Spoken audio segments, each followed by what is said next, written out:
So, I think guitar tone is incredibly important. If you've been following this channel for any length of time, you probably know that. I spend a lot of time thinking about it and talking about it and making videos about it. I bore my wife to tears talking about the differences between Alnico speakers and ceramic speakers. In fact, she could probably tell you the difference between an EL84 and an EL34, but that's besides the point. Today, I want to talk about something that I knew about but never really put into practice, and I was reminded of it a couple days ago when I was watching Tim Pierce being interviewed on Rick Beato's channel. The video is linked below. I highly recommend you check it out because both of those guys are dropping some serious knowledge and wisdom for guitar players. I loved it. Incredible video. So with that in mind, Tim was talking about a concept and a technique that he uses in the studio on countless sessions to make his guitar sound huge, and it's incredibly simple, and I don't see a lot of people talking about this, so we're gonna make a video about it. So I'm gonna get Tim on the phone here, and we're gonna jump in and get a little bit more in depth on this technique and how he uses it and how he discovered it. But before we jump into that, be sure to check out the links in the description box down below. You can find the green room down there. We're in the process of relaunching the green room, where for a flat monthly fee you'll have access to all of my video courses, the green room forum, and any new material that I decide to put up in the very near future. Also, our next Backstage live show is happening this coming Sunday, August 9th, 2020. That's linked down below as well. With all that out of the way, let's hear what Tim has to say. That rhymed. Oh my God. All right, I'm gonna get straight to it here. I watched a video of you and Rick a couple of days ago, and you brought up something, turning your amp up and turning your guitar down. What is that? What's happening there? Well, it's the paradox that is the real secret to big tones, but it's scary because as you learn to play guitar, it can get out of control so easy when you make that equation happen. You turn your amp way up and the guitar just lights up. You just touch it and the guitar lights up, you know. Every mistake is huge. But in that is the secret to having a huge tone. And you can demonstrate it on a single note. If you play a single note really softly, or even with your thumb really softly, and you turn the amp up, the way I describe it is the tone goes, you know, it's like full cheeks. And right. So the idea is to get enough control with your right hand or your fingers to where you can touch softly without any explosions and, you know, without any too many scratches and scrapes, to where you can play soft and the notes expand, everything expands. Now, Daniel Lanois was the king of doing this. I've known studio players, great studio players here in LA and, you know, in Nashville who learned this and are the king of doing this. It's a paradox because you get the biggest tone from the softest touch. So part of what Tim is describing there is touch dynamics, and that's a pretty familiar concept for a lot of guitar players. Simply, it's the idea of being able to completely change your tone, how your guitar sounds, by how you play. Lightening up your touch makes the tone cleaner, a little clearer, and digging in harder tends to push the amp a little harder and gets a little more grit and distortion coming through. But what was new to me was the idea of playing super soft with an amp that was right in its sweet spot, turned way up and letting the note sort of bloom coming out of the amplifier. So right here I have my divided by 13 FTR 37. It's a 37 watt sort of Fender-esque kind of amp. And we're going through the matching 212 cabinet down below it. And right now I have the amp set relatively low. You can see the volume control is at about 9 o'clock, which on that amp is maybe 20% of the amp's overall volume output. And you can hear if I play a few chords, it sounds good, but it's kind of lacking something.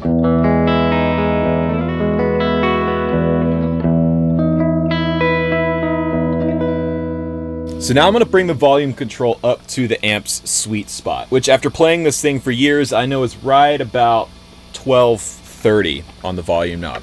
And I'm going to play the same chords, but I'm going to play with a much softer touch. And you should hear that the gain hasn't necessarily changed, but the amp is just giving us way more.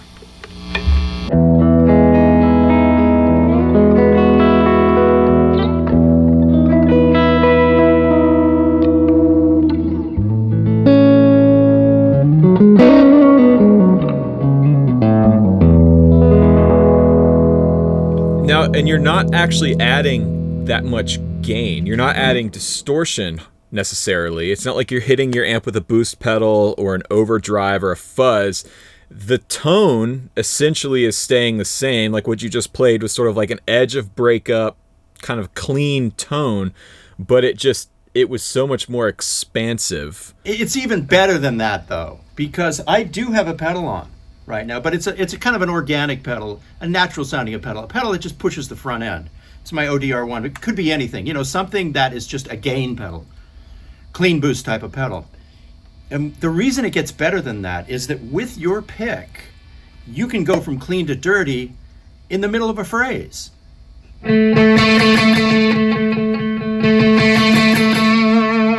It's all here. So if you have the amp up at a huge level, you play really softly, and you decide you want to dig in,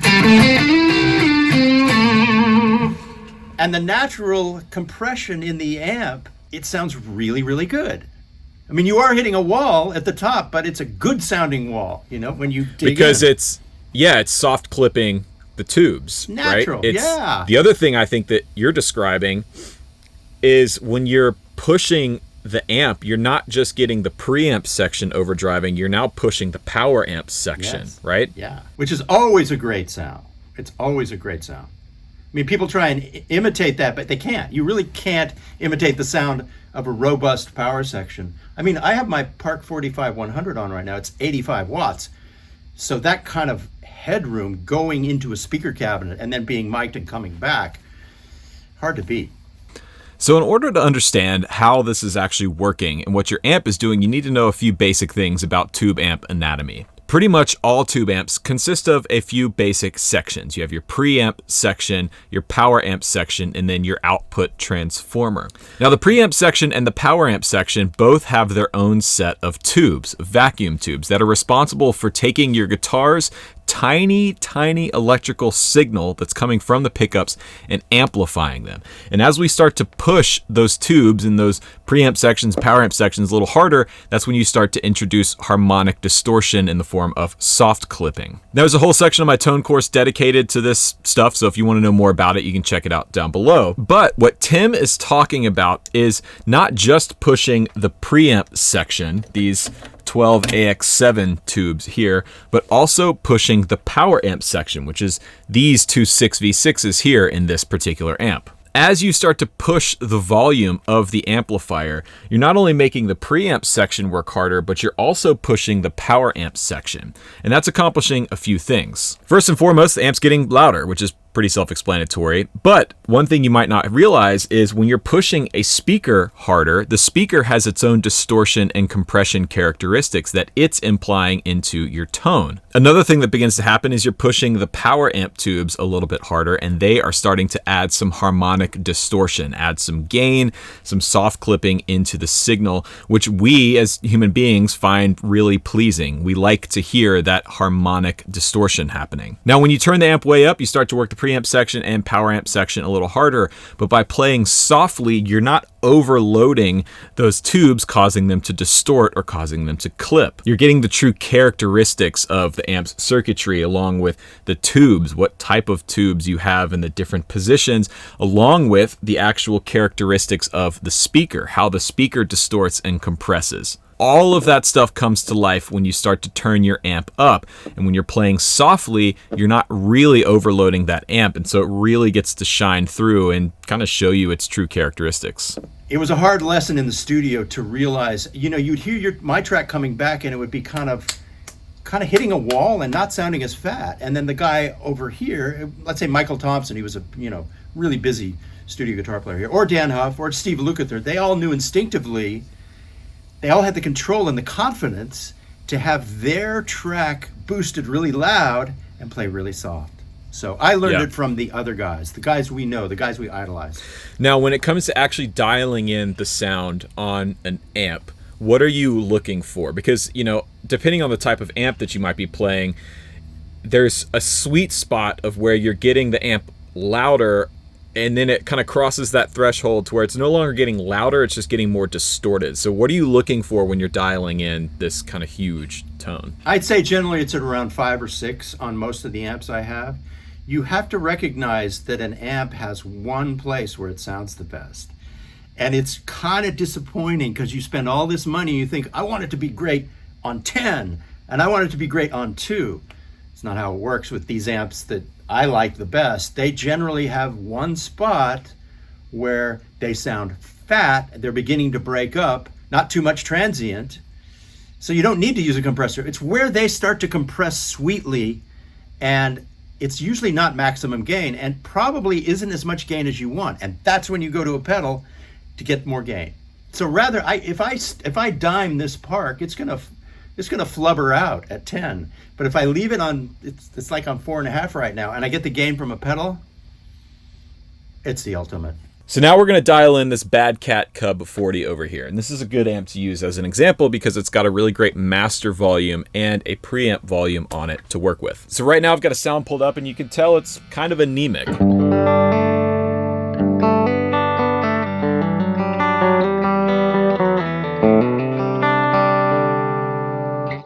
Sounds all right, but it's missing quite a bit actually. So the first thing I'm going to do is pull the master volume up on this amp as high as it'll go before it starts to overdrive the power amp section. And I know from owning this amp for a while that it's right around 1 o'clock. Once you start to get past 1 o'clock, it starts to introduce distortion into the power amp section, and I don't necessarily want that. I want to set this amp up to a good edge of breakup tone. So now I'll play the same thing with the master volume turned up.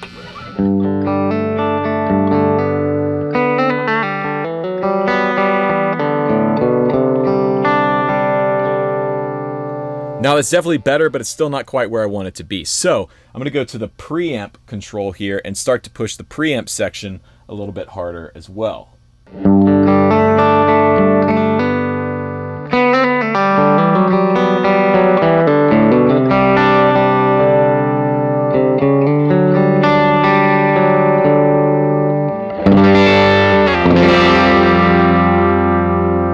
Now to me, that's pretty much dialed. It's right there on the edge of breakup tone, so if I'm playing softly, it's nice and round, it's full. But when I dig in, the amp starts to break up and get aggressive, and that's great because if I'm playing on a session or on a part, I may want to start off light and airy in a verse and then on a chorus dig in a little harder and have the guitar step forward. But listen to what happens if I start to push the amp too much. I'm going to push that master volume past the point where it's starting to introduce some distortion, and you should hear that the amp starts to kind of fall apart.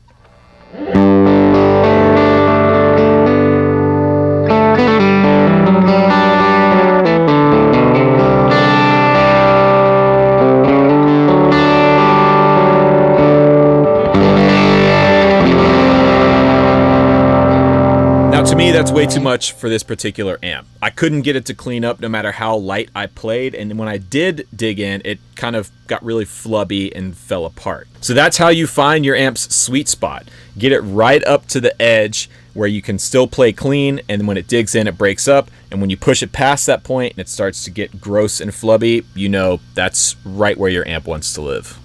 How do you practice this kind of thing? What would you tell someone who is maybe trying to hone in their right hand or their picking hand to develop this touch sensitivity? The real thing you need to learn is really good muting. Okay, so because the guitar is loud and it's about to explode in your hands in a situation like this, every available piece of flesh you have on this hand and on this hand, you should just use to silence the strings. So when I play a note over here,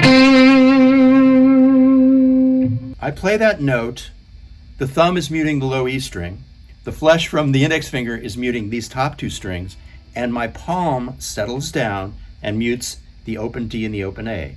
That becomes a habit, and it's not hard. You just have to be in the situation where you don't want the sound to explode or any errant artifacts to come from any other strings, and you'll start doing it naturally. I mean, even one of the things I discovered that I didn't realize I was doing, that every guitar player does at a certain point, is when I play this note, even the flesh from the index finger right there is settling up against the open D string and stopping it from sounding. So it's everywhere, and that's the first step. That because you want to, once you're able to do that, then you can start playing with touch sensitivity, and you want to try and do things really soft and even, Practice going across the strings, playing all your stuff with a very soft, even touch. So I really hope you found this video useful. It's really great to be able to learn from people like Tim, who have decades of experience playing on legendary records. I mean, it's mind-blowing to me that people like him are on YouTube and just giving this stuff away. It's a gold mine for us guitar players. So huge thanks to Tim for coming on the video and sharing this little bit of expertise with us. If you don't follow Tim Pierce on YouTube, you absolutely should. His channel will be linked down below. He is a personal hero of mine. I've been following him ever since he started out on YouTube, and he's the type of guitar player that I want to be. So huge thanks again to Tim for coming on. I hope you found this video useful. If you did, let me know by leaving a like and a comment down below. Is this how you set your amps up, or do you do something different? Let me know down in the comments section. Also, don't forget, Sunday, August 9th, Backstage Live Episode 2 with some special guests. You can follow the link down below, click on that, and set a reminder so that when we do go live, you get a little notification and you can tune in. We've got a really, really cool set list planned out for this show. I'm incredibly excited about it. Also, don't forget to check out the green room down below. It's a great way to support the channel, join in a really cool community over there, and get access to all of my video courses and content, which is exclusive over there. Thank you so much for watching, everyone. I hope you enjoyed today's video. My name is Rhett Shull, and remember, there is no plan B.